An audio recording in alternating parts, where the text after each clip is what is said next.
professeure Elena Baranova. Bonjour. Merci d'accepter cette interview sur la nutrigénétique, qui est apparemment l'avenir de la nutrition. Est-ce que vous pourriez nous dire en quoi cela consiste? Oui, tout à fait. Donc, tout d'abord, ça fait plaisir d'entendre parler de ce sujet si important. Mais si on voudrait être clair, le vrai domaine, notre domaine, ça s'appelle Nutritional Genomics. Donc, c'est encore plus grand que juste nutrigénétique. Pour être plus simple, il y a quelque chose de très facile à retenir. Tout ce que commence par nutri et ensuite finir par génétique, tout simplement signifie comment nos gènes, notre génotype, nous-mêmes, agit sur la nutrition.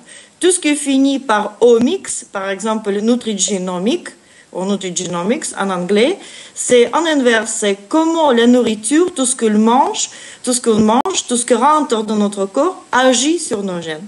Donc, on fait le test nutrigénétique pour connaître quelle nourriture est vraiment bonne pour nous.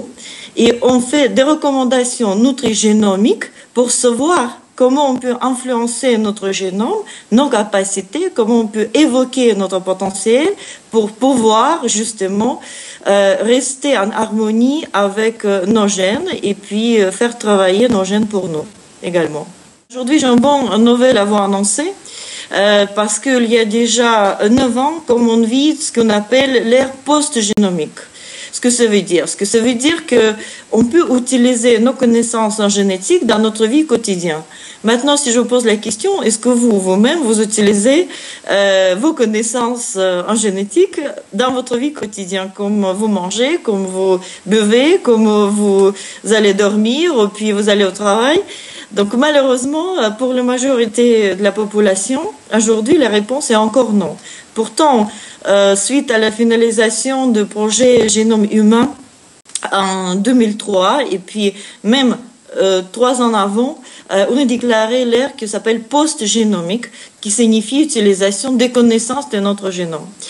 Donc, ce qui est très intéressant à comprendre, à savoir que c'est rien à voir avec des maladies graves, sévères, orphelines, des maladies monogéniques comme mucoviscidose par exemple ou dystrophie du chêne.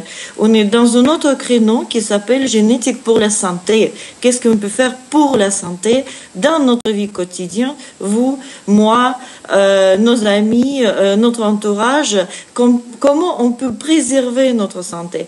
Et aujourd'hui, je suis aussi ravie de vous annoncer ça, qu'on sait que rien que vivre en paix avec nos propres gènes peut augmenter la longévité jusqu'à 14 ans de notre vie active et en bonne santé.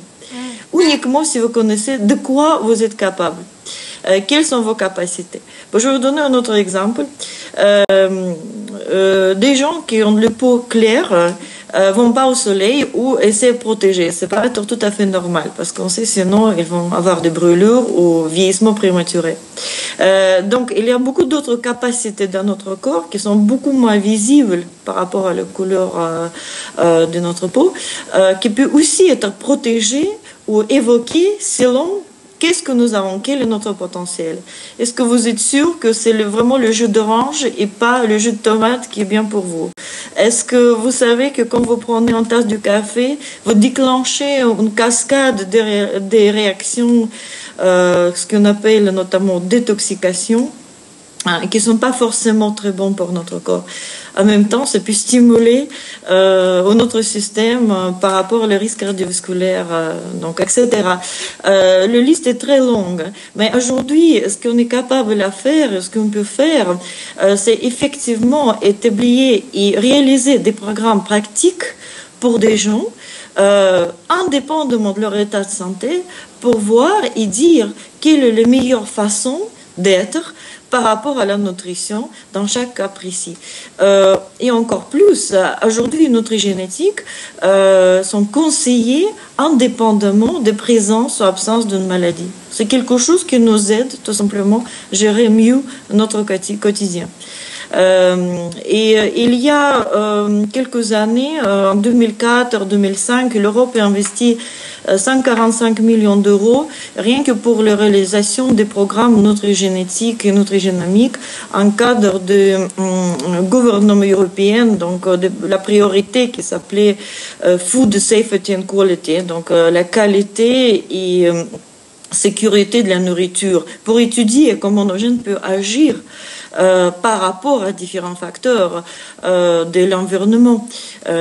Et les toxines et la nourriture. Bien entendu, ça touche les risques cardiovasculaires comme le numéro 1 mondial, et le stress psychologique, et le diabète, et effectivement les réactions à différents types de toxines comme les pesticides ou le fumet de tabac, etc.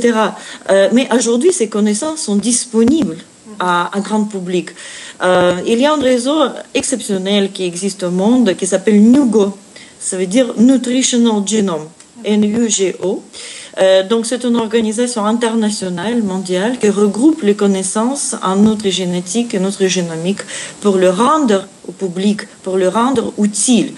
Ce qui est très intéressant, qu'à l'Europe, nous avons plusieurs plateformes importantes, très certifiées, hautement certifiées, qui aujourd'hui sont capables de réaliser ces tests et ces programmes pour vous, pour vos voisins, pour moi, pour tout le monde. Et j'ai plaisir à dire que la plus grande plateforme en médecine préventive, on peut faire ces tests et en nutrigénétique et aussi en prévention personnalisée beaucoup plus avancée, au-delà de ça, qui inclut aussi pharmacogénétique par exemple, ou même psychogénétique, ou également donc certains programmes anti-âge, métabolisme des hormones, est disponible à Luxembourg sur la base de laboratoires réunis. Également, nous avons notre base aussi en Espagne. Et aujourd'hui, notre priorité en tant que les experts et les spécialistes dans ce domaine, c'est former des médecins, faire beaucoup de formations pour former des spécialistes, pour passer le message correctement, ce qui est vraiment primordial. Et donc, comment on pourrait, nous, dans notre vie, avoir un bilan, enfin, connaître cette carte génétique? Qu'est-ce qu'on peut faire? Quelle est la démarche en pratique? Alors, en démarche en pratique, donc tout d'abord, bien sûr, c'est important trouver un bon médecin qui était formé. Donc, par exemple, sur le web site de notre Institut européen de prévention personnalisée, nous avons la liste des médecins qui étaient formés dans le domaine. Ensuite, parce que c'est quand même une démarche qui nécessite un accompagnement professionnel. Et bien entendu, de ce moment-là, vous pouvez procéder en accompagnement des spécialistes médicaux pour justement pouvoir réaliser votre bilan. Et si vous voulez, je peux vous-même donner un exemple, qu'est-ce que ça représente aujourd'hui le programme préventif.